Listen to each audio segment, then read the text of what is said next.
அன்பு வாடிக்கையாளர்களே, யூடியூப் நண்பர்களே, மாணவர்களே, உங்கள் அனைவருக்கும் வணக்கம்.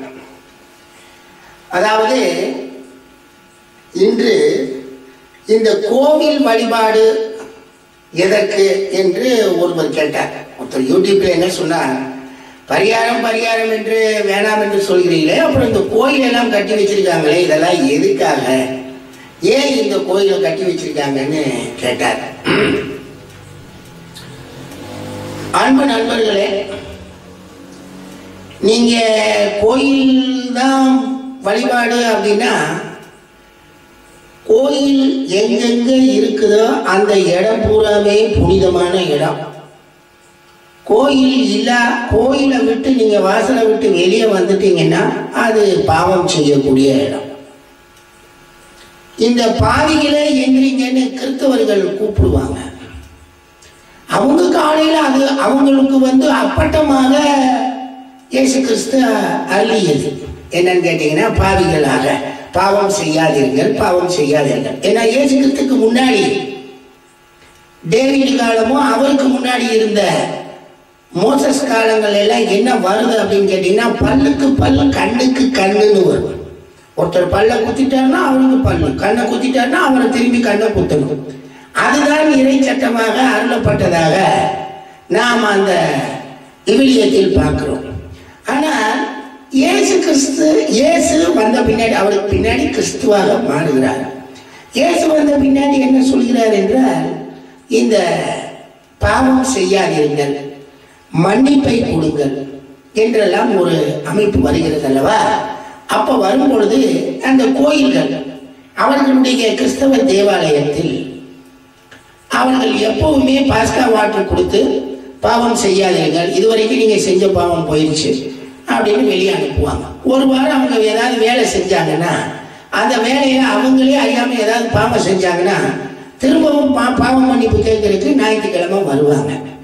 அன்னைக்கு அது ஹோலிடே, நாட்டு ஹாலிடே, ஹோலிடே, அந்த பாவ மன்னிப்பு அவர்கள் கொடுப்பார்கள், வாங்கிக்கிட்டு சொல்வார்கள். இப்படித்தான், அது ஒரு நம்பிக்கை. இது கிறிஸ்தவர்கள். இஸ்லாத்தியர்களுக்கும் பாவ மன்னிப்பு, எல்லா அனைத்துக்குமே பாவ மன்னிப்பு உண்டு. நீங்கள் பாவம் செய்யாதீர்கள், நீங்கள் தீமை செய்யாதீர்கள் சொல்லிதான் எல்லா மதமும் சொல்லும். அங்க நீங்க கோயிலுக்கு போனீங்க, அங்க பாஸ்கா வாட்டர், ஹோலி வாட்டர் கொடுப்பாங்க கிறிஸ்தவ தேவாலயங்கள்ல. இங்க போனீங்கன்னா ஒழு செய்வாங்க, இல்லாட்டி இந்த ஜம்ஜம் வாட்டர்னு சொல்லி அங்க மெக்காக்கு பக்கத்துல இருக்கிறதுல கொடுப்பாங்க. ஏன்னா நீர் தான் புனிதத்தை தரும். நீங்க நம்மளுடைய சீக்கிய மதத்தின் கோயில் இருக்கக்கூடிய இடம், பொற்கோயில் பார்த்தீங்கன்னா அமிர்தசரஸ், அங்கேயும் நீர் இருக்கு. அந்த நீர் எடுத்து தலையில தெளிச்சுக்குவாங்க. சரி, நம்மளுடைய சைவ கோயில்கள்ல பார்த்தீங்கன்னா, சைவ கோயில்ல போனீங்கனாலே திருநீர் தான் கொடுப்பாங்க. அந்த பேர், அந்த சாம்பலுக்கு பேரு திருநீர். அந்த நீரை எடுத்து நீங்க நெத்தில தண்ணி கலந்து தடவிக்கிட்டீங்கன்னா நீங்க பாவம், உங்களை பிடிச்ச பாவம் எல்லாம் போய் நீங்க புனிதராதீங்க. நீங்க பெருமாள் கோயில், அதாவது வைஷ்ணவ கோயிலுக்கு போனீங்கன்னா அங்க தீர்த்தம் கொடுப்பாங்க. அதை எடுத்து நீங்க தலையில எல்லாத்தையும் தடவிட்டீங்கன்னா உங்களுக்கு பாவம் போயிடும். பௌத்த கோயிலுக்கு போனீங்கன்னாலும் உண்டு, சமண கோயிலுக்கு, ஜெயின் கோயிலுக்கு போன, எங்க போனாலுமே கோயிலின் அடிப்படை என்னன்னு கேட்டீங்கன்னா புனிதமான இடம். அங்கே தீட்டான இந்த பாவம் செய்த மனிதர்கள் வருகிறார்கள், அவர்களை புனிதப்படுத்தி அனுப்பும். ஏதாவது வணக்கம் போட்டு ஒரு தண்ணீரோ திருநீரோ ஏதோ ஒரு இதை கொடுத்து அது புனிதம் பண்ணி அனுப்பும். எல்லா சமயங்களுக்கும் பொதுவானது. பாவிகள் மனிதர்கள் அத்தனையுமே, அந்த எல்லா சமயமுமே பாவிகள் தான் சொல்லும். தன்னுடைய கோயிலுக்கு தன்னிடம் அவர்கள் புனிதம் பெற்று திரும்பி போய் அவர்கள் செயல்கள் செய்யும் போது பாவம் சேர்ந்துவிடும். திரும்பவும் கூப்பிட்டு அவர்கள் புண்ணியம், திரும்பவும் பாவம், திரும்பவும் புண்ணியம். இது தொடர்ச்சியாக நடந்து கொண்டிருக்கும். எப்பொழுதுமே இவர் புனிதர், இவர் புனிதமானவர் சொல்லவே முடியாது. நீங்க இன்னமும் நீங்க பார்த்தீங்கன்னா, நம்ம கிறிஸ்தவ அந்த திருச்சபைகள் எல்லாம் சொல்லுவாங்க, அவர் எப்ப புனிதமாவாரு, செத்து போனா தான் புனிதமாவார். சரி, இங்க நம்ம ஆளுகள் எப்ப மோட்சம் போனாரு, மோட்சம் போயிட்டா அவர் புனிதர் ஆவார். எப்ப போவாரு, செத்தா தான் போவார். உயிரோடு இருக்கப்ப யாரும் மோட்சம் போக முடியாது. இப்படித்தான் அது இல்லை. அதாவது அல்டிமேட்டா ஒருத்தர் புனிதர் ஆக்குன்னா அவர் உயிரோடு இருக்க மாட்டார். ஆனா இங்க சிலர்கள் இருக்காங்க, சாமியார்கள்லாம் இப்ப சொல்லிக்குவாங்க, சயின்ஸ்லாம் இருக்காங்க, நிறைய பேர் இருக்காங்க இயற்கையிலேயே புனிதர்கள். அவங்க எந்த வேலையுமே செய்ய மாட்டாங்க. அந்த கடவுள் கடமைகளை மாத்திரம் செஞ்சுட்டு வந்து உட்கார்ந்துக்குவாங்க. அவர்களை கேட்டால் அவர்கள் புனிதர்கள். அந்த ஏரியாக்குள்ள அதாவது கடமையாற்றக்கூடிய வேறு செயல்கள் செய்யக்கூடிய வேலைகள் வந்தால் பாவம் வரும். மற்றபடி இறைவனுக்கு செய்ய வேண்டிய வேலைகளை செய்தால் புனிதம் வரும். அதில் புனிதர்கள் நிறைய பேர் இருப்பாங்க, அந்த புனிதர்கள் இருப்பாங்க. அதனாலதான் அவங்க எல்லாம் தொடக்கூட விட மாட்டாங்க. நீங்க கேரளா கோயிலுக்குள்ளெல்லாம் போனீங்கன்னா தொடக்கூட முடியாது, சட்டையை கட்டிட்டு வேற போகணும். நம்ம ஊர் கோயிலெல்லாம் அப்படி கிடையாது. இங்க இருக்க சைவ வைணவ கோயிலை எப்படி வேணாலும் போய்க்கலாம். சில சிட்டங்கள் சில சட்டங்கள். ஆனா கோயில் வழிபாடுங்கிறது என்னன்னு கேட்டீங்கன்னா பாவம் தீக்கிற வேலை தான், வேற அங்க ஒன்றும் கிடையாதுங்க. செஞ்ச செயலுக்கு என்ன பாவமோ அதை தீக்கிறீங்க. இது ஒரு நம்பிக்கையின் அடிப்படையில். கோயிலுடைய பேஸ் மட்டமே பாவம் புனிதம். அதாவது புனிதம் தீட்டுல தான் அது பேஸ் மட்டமே இருக்கும். கோயிலுக்குள்ள இருக்கிற வரைக்கும் நீங்க புனிதர். கோயிலை விட்டு படியை விட்டு கீழே இறங்கி வந்தீங்கன்னா பாவியா மாறிடுவீங்க. பழையபடி நீங்க கோயிலுக்குள்ள போனா புனிதர்.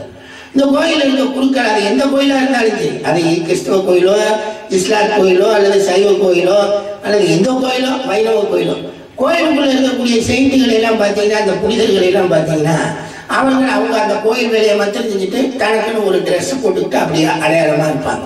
ஏன்னா அவங்கள யாருமே தொடவும் கூடாது, பார்க்கவும் இது பண்ணக்கூடாது, ஏன்னா பாவம் வந்துடக்கூடாதான். அதனால இது அது பாவம் போக்கக்கூடிய இடம் தான் அந்த கோயிலை தவிர அதில் வேற ஒன்றும் கிடையாது. நீங்கள் வேண்டி பெற்றால் கிடைக்கும், அது நாமளா சேர்த்துக்கிட்டோம். கேளுங்கள் தரப்படும் சொல்லுவாங்க. இவர் இறைவனை உருகி கேளுங்கள் எல்லாம் கிடைக்கும். யாருக்கு உரு? அது அதனுடைய பேசே என்னன்னு கேட்டீங்கன்னா பாவம். பாவம் செய்யாதீர்கள் மனிதர்களை. எங்கிட்டு செய்யாம இருக்க முடியும்? வெளியே போனாத்தான் எல்லா பாவிகள் முன்னாடி நாம நிக்கிறப்ப பாவம் செய்யலைன்னா அவன் நம்மளை சாப்பிடுவானே. இதனால இது நிறைய விஷயங்கள் இருக்கு. இதுல எது பாவம் எது புண்ணியம் அது ஒரு சட்ட விதிமுறைகளை வச்சுக்கிட்டு வகுத்துக்கிட்டு இருக்கு. ஆனா எல்லாருக்கும் பொதுவாக இன்னா செய்யாதிருத்தல், பிறர் அழிக்கப்படாத எதையும் பெற்றுக்கொள்ளாது இருத்தல், இதுதான் அங்க சொல்லப்படும். அந்த வவ்வாமை அதெல்லாம் சொல்லுவாங்க. அதனால இங்க அது எப்படியோ ஓடுதுங்க. கோயில் வழிபாடு இது ஒண்ணுதாங்க.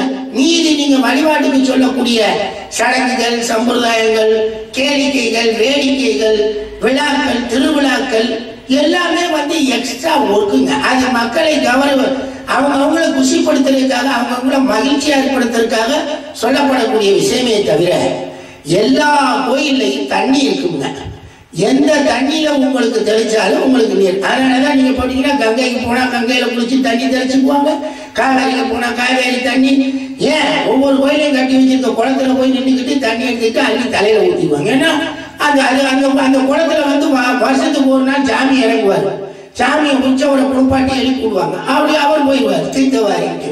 அப்புறம் அந்த வருஷம் முழுவதும் அந்த கோயில் புனித நீரா இருக்கும். தலையில ஊற்றிட்டு எல்லாமே பாவம் தீர்க்கிற வேலையாத்தான் இருக்குன்னு தவிர கோயில்ல வேற வழி கிடையாதுங்க. எது பாவம் எது புண்ணியம் அதை அவங்க பெரியவங்க இந்த ஒவ்வொரு சமயமும் இப்படித்தாங்க சொல்லும். கோயில் வழிபாடு பாவம் தீர்க்கிறதுக்காக போறதுங்க. செஞ்ச பாவத்தை தான் தீர்க்க முடியும். அது முன்னோர் செஞ்ச பாவம், நமக்கு இது பாவம், இதுக்கு பரிகாரம் செஞ்சா சரியாயிடும். அதெல்லாம் போய் அது கதைங்க. அது இந்த செய்வினை கோட்பாடின் அடிப்படையில் இந்து சமய வேதங்கள்ல வரும். நான் உனக்கு இது தாரேன், எனக்கு இது கொடு, உனக்கு இது தாரேன்னு. அதெல்லாம் எந்த அளவுக்கு சரின்னு தெரியலைங்க. இருந்தாலும் கோயில் வழிபாடு என்பது பாவம் தீர்க்கக்கூடிய அடிப்படைகள் தான் இருக்கே தவிர அங்கு வேறு ஒன்றும் கிடையாது, ஒரு விசேஷமும் கிடையாது. இதை பற்றி இன்னொரு நாளைக்கு இன்னும் கொஞ்சம் நல்லா விளக்கமா சொல்றேன்.